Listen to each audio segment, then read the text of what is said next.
Marian, long time no see. This is Paula. I'd like to talk to you for a minute. Do you have the time? Good evening, Paula. It's been a while. How are you?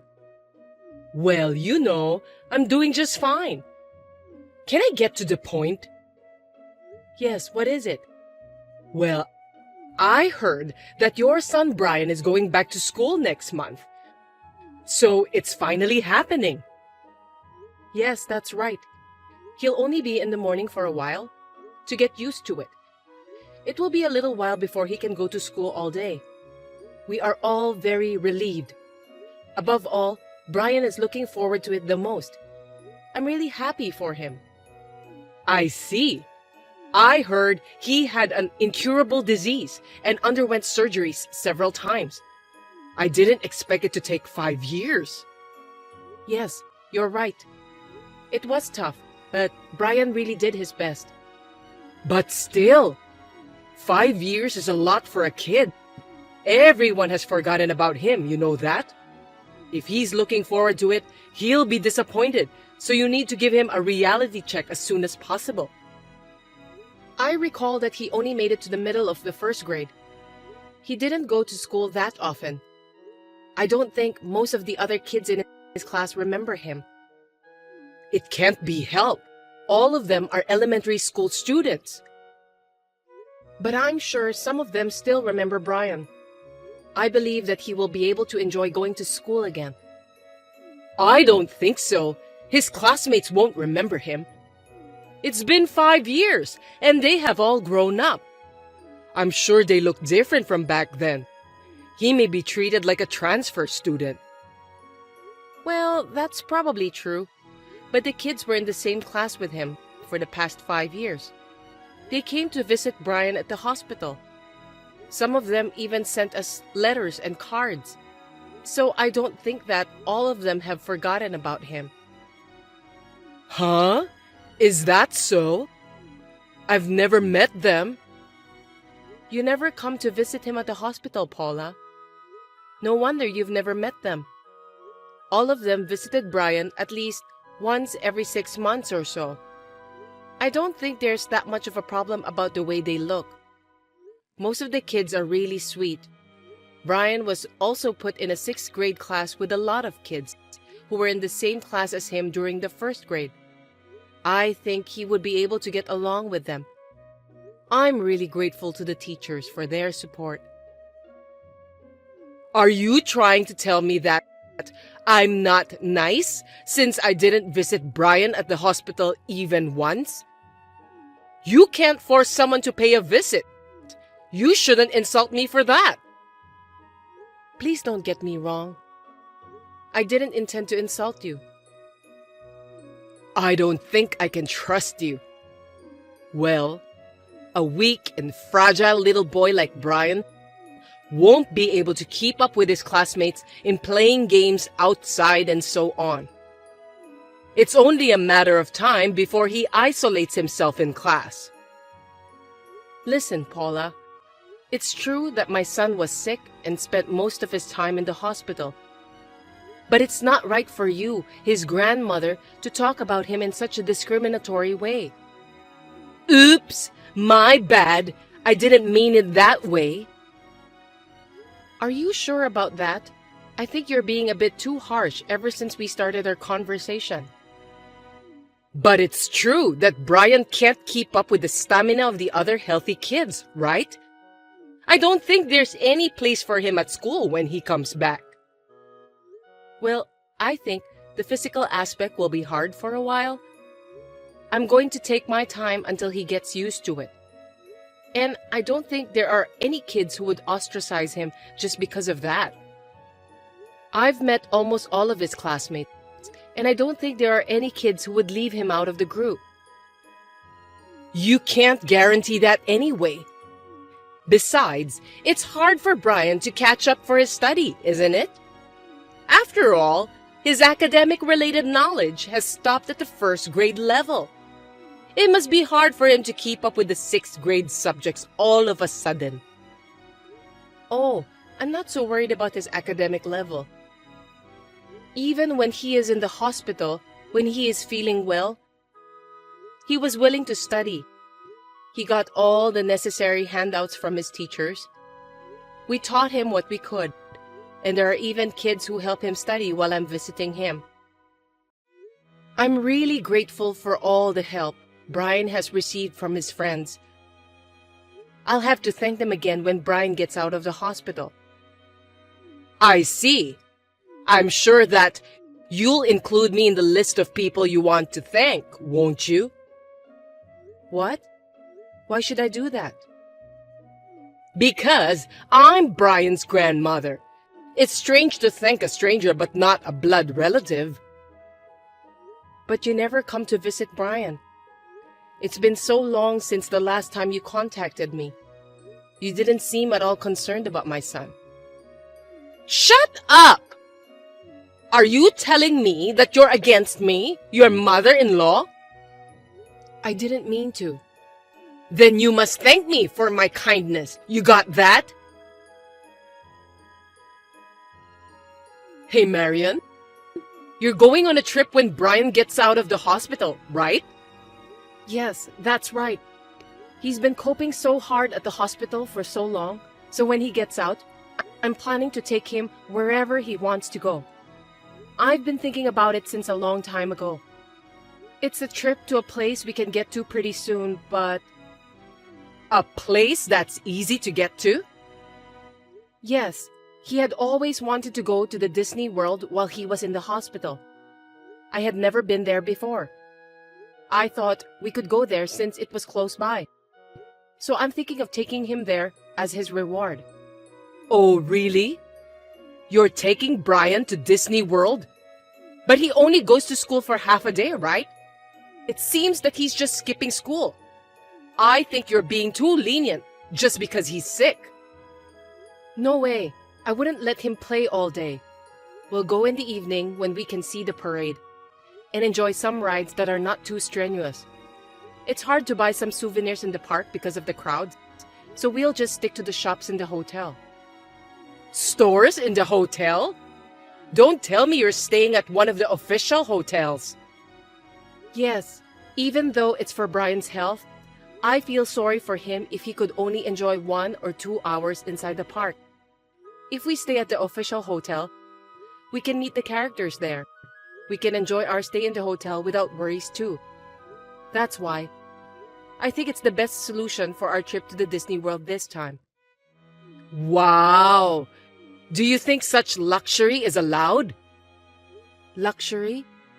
Brian has put up with it for 5 years. I've consulted with the doctors and they've given me permission for that. I didn't say that. I'm saying it's extravagant to spend so much money just for leisure.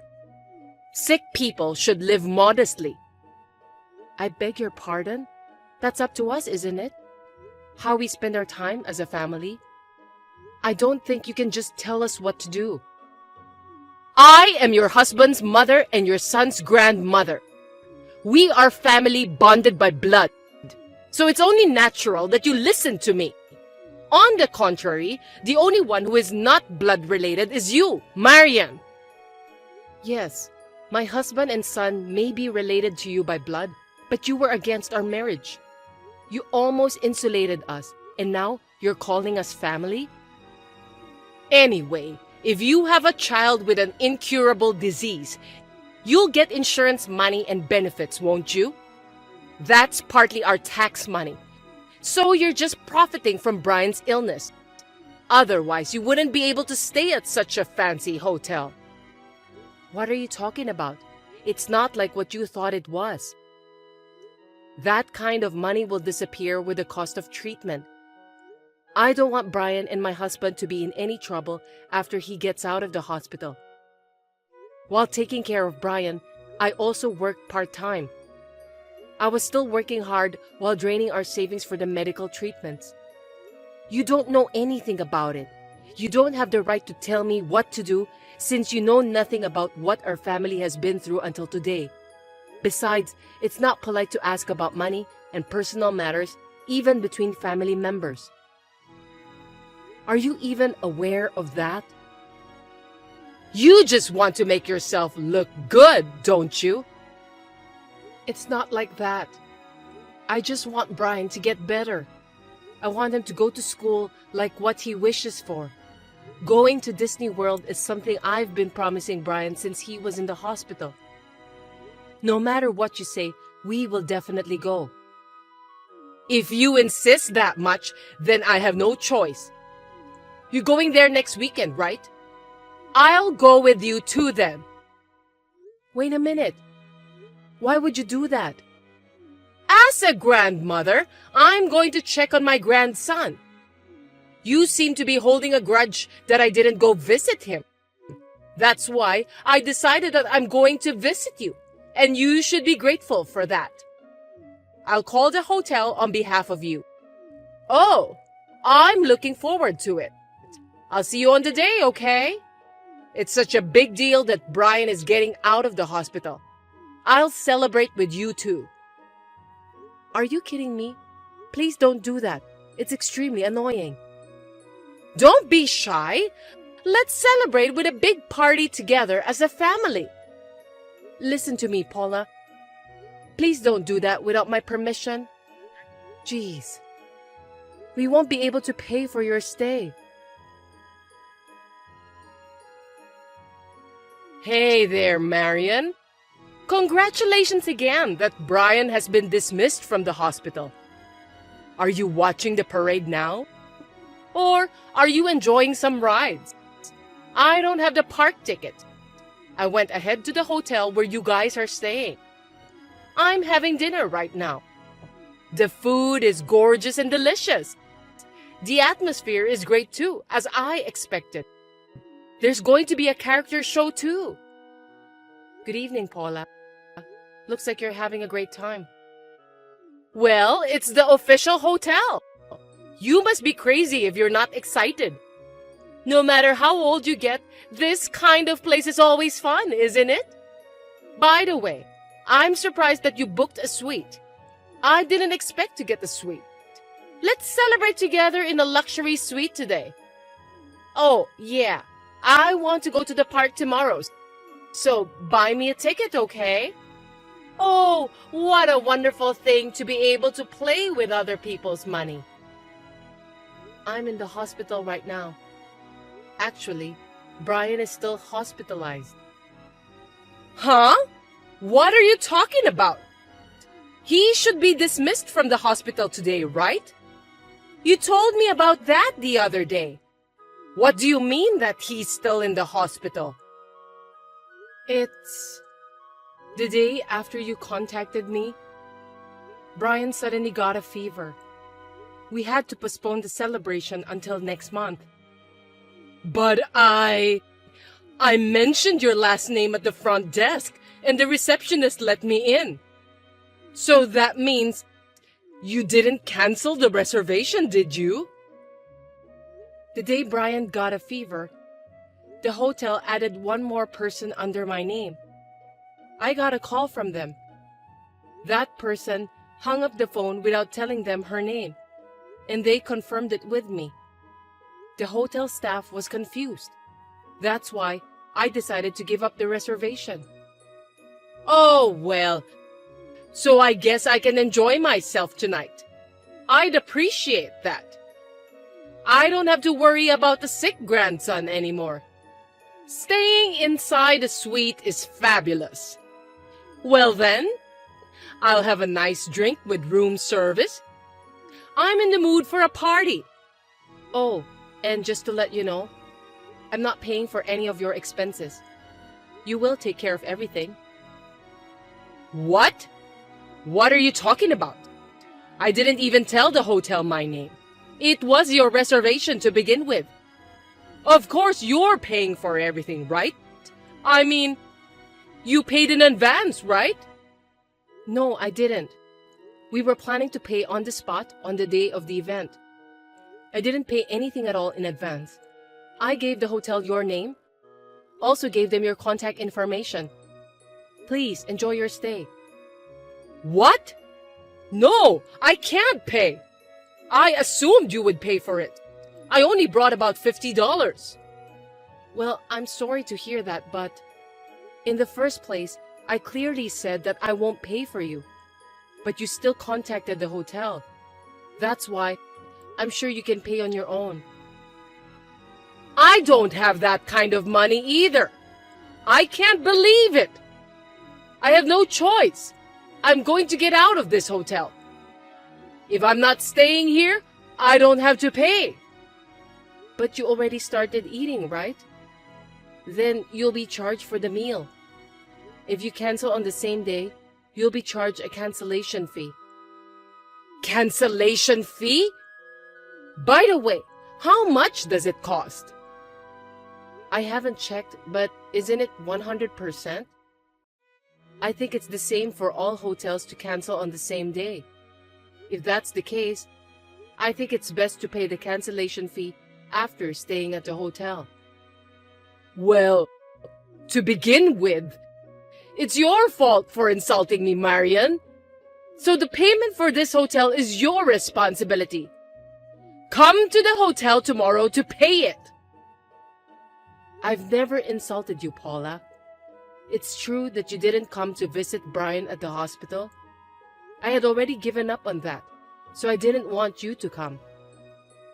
I'm sure Brian wouldn't be able to enjoy the park with an old lady he doesn't know sticking around us. Excuse me? What do you mean by the old lady? I'm talking about you. Since my husband and I got married, we've been almost completely insulated, and you've never even visited Brian often. You were mocking my son. How dare you call yourself grandmother after all these years? You called him a weak and sick boy? It's offensive, so please don't say that ever again. Me, my husband and Brian have no intention of having anything to do with you in the future. And of course, we won't pay you, so you'll have to do it yourself. Oh no! Oh, and I've told your husband about this. What? What did you tell him? If my husband finds out, he'll be furious with me. I guess so. I don't think I'll have anything to do with you from now on. I'll block your line and bid you farewell. What? Wait a minute. I don't have the money to pay. I really don't. How am I supposed to explain to my husband? I don't know. If you don't have any money, you'll just have to ask your husband to lend some money to you. Well, have fun at the hotel. Goodbye. Wait! Marian! In the end, Paula paid for the hotel with her husband's credit card. She said her stay at the hotel was supposed to be a gift from me. Her husband was furious with her. He told her to work to pay back the money she spent at the hotel, so Paula decided to take a part-time job. Brian's dismissal from the hospital was delayed for about 2 weeks. Once he overcame his fever, he recovered well and was safely discharged from the hospital. We were able to go on a long-awaited trip to Disney World as a family.